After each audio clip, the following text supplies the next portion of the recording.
fibras musculares, porque quando esse axônio ele libera a acetilcolina, o que é que vai acontecer? Essa acetilcolina ela vai se ligar a proteínas que estão na fibra muscular e essas proteínas elas vão permitir a entrada de quem? De sódio. Quando você tem a permissão da entrada de sódio, que tem cargas positivas, você está gerando uma despolarização, não é isso? Você está gerando uma despolarização desse músculo esquelético e, consequentemente, a propagação do impulso nervoso e a geração da contração muscular, tá certo? Aqui no sistema nervoso simpático, o neurotransmissor que está aliado a essa estrutura ganglionar é a acetilcolina. Entretanto, o neurotransmissor que tá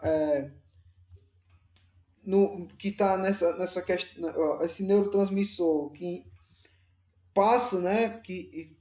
realiza a sinapse entre o neurônio pós-ganglionar e os órgãos, né, estimulados, ele é do tipo norepinefrina, certo? Também chamado de noradrenalina. Então, só para repetir, porque o professor deu uma gaguejada, já está tarde, ele está com sono. Então, o neurotransmissor que atua no processo de sinapse ganglionar do sistema nervoso periférico simpático é a acetilcolina. Já o neurotransmissor que atua no processo de sinapse entre o neurônio pós-ganglionar e os órgãos de atuação, ele é do tipo norepinefrina, que também pode ser chamado de noradrenalina, tá ok? Já o sistema nervoso periférico parasimpático, a acetilcolina ela vai atuar na sinapse ganglionar, certo?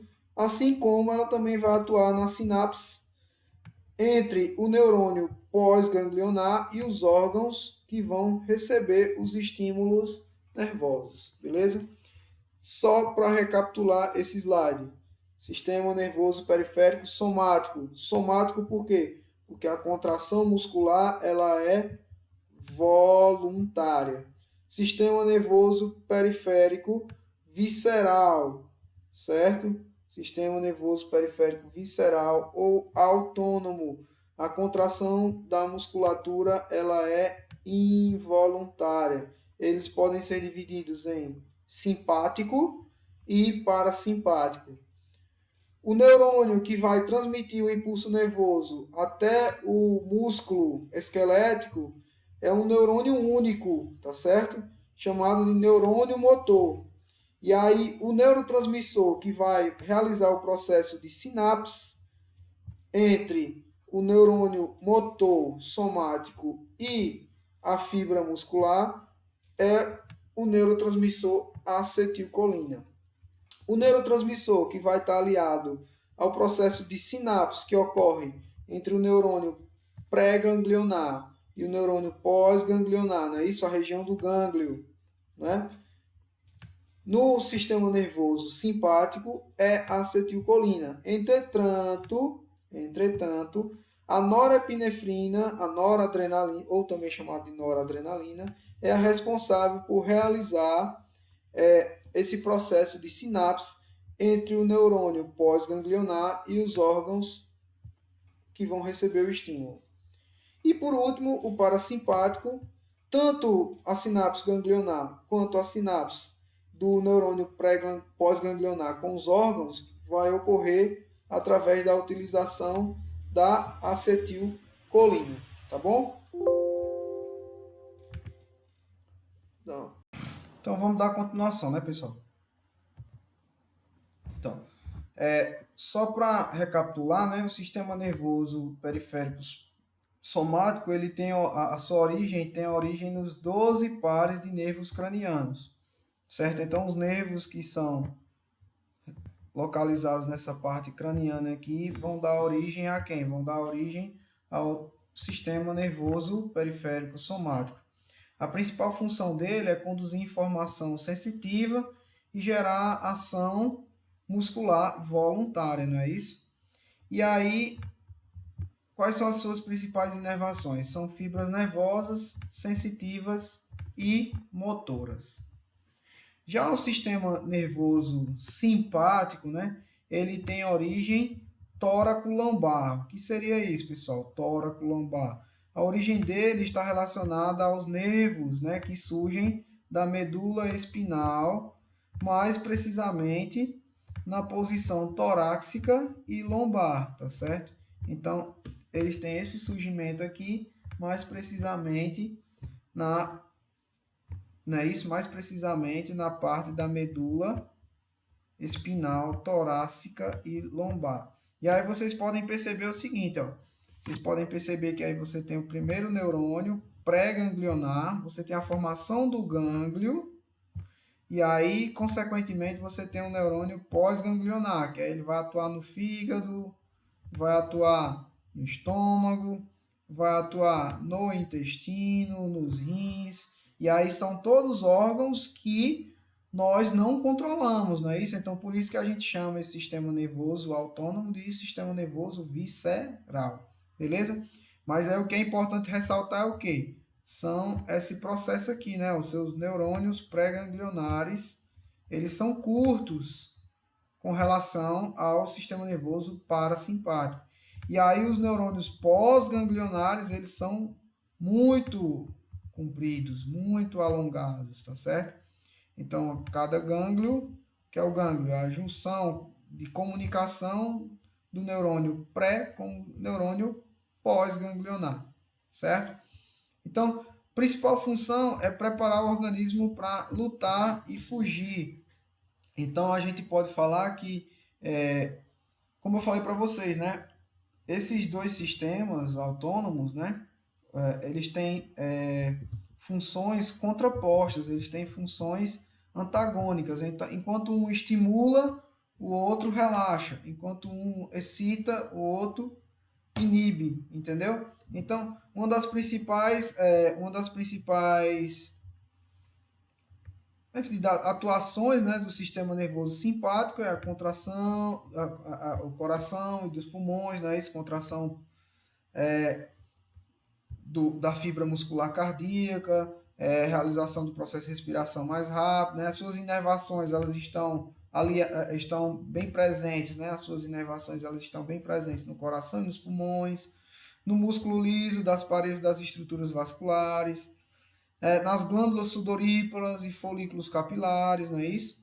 E nas vísceras abdominais, tá, pessoal? Quando você se arrupeia, né, de medo de alguma coisa, então quem foi estimulado foi o seu sistema nervoso periférico simpático. Ele está preparando, ele está oriçando os seus pelos, né, para que você capte qualquer estímulo, qualquer pessoa, qualquer instrumento que possa estar vindo a entrar em contato com você, não é isso? E aí nós temos uma característica principal, pessoal, uma característica que ajuda a gente a diagnosticar, né, se a gente está falando de que tipo de sistema nervoso autônomo, que é o tronco simpático, né? Esse tronco simpático, como o próprio nome já diz, ele está presente apenas, né, no sistema nervoso periférico simpático. Então, esse tronco simpático nada mais é do que isso aqui, pessoal. Essa região que dá a conexão entre todos esses nervos, né? Entre todos esses nervos tóraco-lombares, né? Então, essas regiões aqui, ó, são regiões de propagação. Então, são regiões específicas, esse tronco sináptico é uma região específica, não é isso?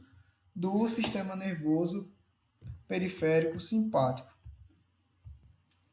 E aí o sistema nervoso periférico parasimpático, ele tem a origem, né, nos nervos crânio-sacral, né?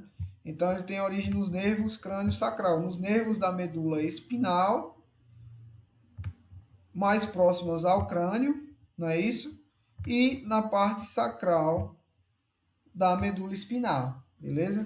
E aí, ó, vocês podem perceber o seguinte, que os neurônios pré-ganglionares, eles são bastante compridos, já os neurônios pós-ganglionares são bem pequenos. Nesse caso aqui, os que atuam no coração, ó, o neurônio pré-ganglionar ele chega quase ao coração, então quando ele está bem pertinho de atuar no coração, ele passa a mensagem para o neurônio pós-ganglionar, tá certo?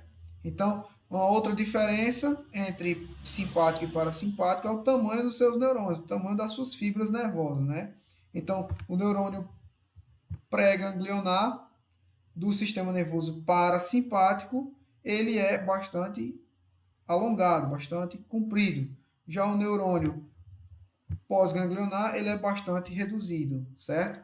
E aí, se eu estou falando que esse sistema nervoso autônomo ele tem característica antagônica, se o sistema nervoso simpático ele está preparando você para lutar e fugir, né, de algum estresse, então o sistema nervoso parasimpático ele está aliado à restauração, né, e à conservação de energia do organismo. Ele está mandando você relaxar, relaxa, passou o medo, né? Tanto que quando você relaxa, quando passa o medo, quando passa o susto de alguma coisa, você tende a respirar mais fundo, relaxar, não é isso?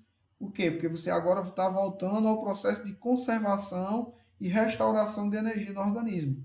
Quando você está preparado para lutar e fugir, o teu organismo está nem aí não. Ele quer que você gaste energia mesmo, que a vida é, fazer com que o organismo ele continue vivo é muito mais importante do que gastar energia de uma maneira mais acelerada, não é isso? Então, é mais importante, né? Você dá um estímulo de energia, você gasta mais energia, porque se você, para que armazenar energia se você for morrer, né? Então, toda vez que o sistema nervoso simpático ele for ativado, então você se prepara para lutar ou fugir de uma determinada circunstância. Já o sistema nervoso parasimpático, ele vem para relaxar você. Já pensou? Tudo. Ah, caiu uma caneta aqui e você está com medo você fica com medo de estar acontecendo alguma coisa, né? Então, não é normal, né? Então, é normal que você responda a estímulos de estresse, mas é também normal que você também relaxe quando esses estímulos eles não existirem, né? E aí, essas inervações, elas estão aliadas aonde? As glândulas, né, da região craniana e as vísceras torácicas, abdominais e pélvicas, tá? Elas atuam sobre as vísceras torácicas, abdominais e pélvicas, beleza? Então aqui, pessoal, eu trouxe esse slide aqui para vocês. Esse slide aqui, ele fala, como eu havia dito para vocês, né, que o sistema nervoso periférico autônomo ele tem ações antagônicas, né? Enquanto o simpático ele prepara você para lutar e fugir, você tem uma ação antagônica do parasimpático, né? Porque você não pode estar sempre lutando e fugindo, você tem que ter momentos de relaxamento e conservação de energia. Então vamos enumerar aqui, ó, ações dos órgãos-alvo, né? Então, ó, dilatação da pupila.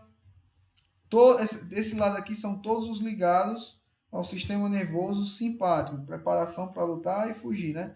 Então, dilatação da pupila, inibição da secreção salivar, relaxamento dos brônquios, aumento da frequência cardíaca. Ah, aumenta a frequência cardíaca para quê? Para bombear mais sangue. O sangue carrega quem, pessoal? Oxigênio. Com oxigênio você vai poder fabricar mais energia, vai poder fabricar mais ATP e fugir ou lutar na sua circunstância, né? Inibe a atividade estomacal, já pensou? Você está se preparando para morrer, você está em situação de morte, de risco de morte, e aí você dá uma fininha, né? Você tem um processo, o seu processo estomacal ele continua a trabalhar, então isso não acontece. Inibição da atividade pancreática, estimula a liberação de glicose pelo fígado e inibição da vesícula biliar, certo? Então, estimulação da liberação de glicose do fígado, estimulação da medula adrenal, inibição do esvaziamento da bexiga. Então, é uma questão similar, né? A pessoa você está preparando para lutar e fugir, e aí dá vontade de você fazer o número 2, ou dá vontade de você ir no banheiro e fazer o número 1, né? Então, não tem condição de você fugir de uma situação ou você lutar contra uma determinada situação e aí você está com vontade de fazer o número 2 ou então de ir lá e fazer o número 1, né? E promove a ejaculação e contração vaginal. Já isso aqui está relacionado ao processo de estímulos, né, do sexo, né? Então, processos sexuais. Então, é o sistema nervoso simpático que vai promover a ejaculação E as contrações vaginais. Contração vaginal por quê? O orgasmo feminino gera contração vaginal por quê? Porque graças à contração vaginal que o esperma ele tende a percorrer o canal vaginal com maior facilidade. Já a divisão parasimpática, não é isso? A ação nos órgãos-alvo, então você tem, se de um lado você tem dilatação da pupila, você tem contração da pupila.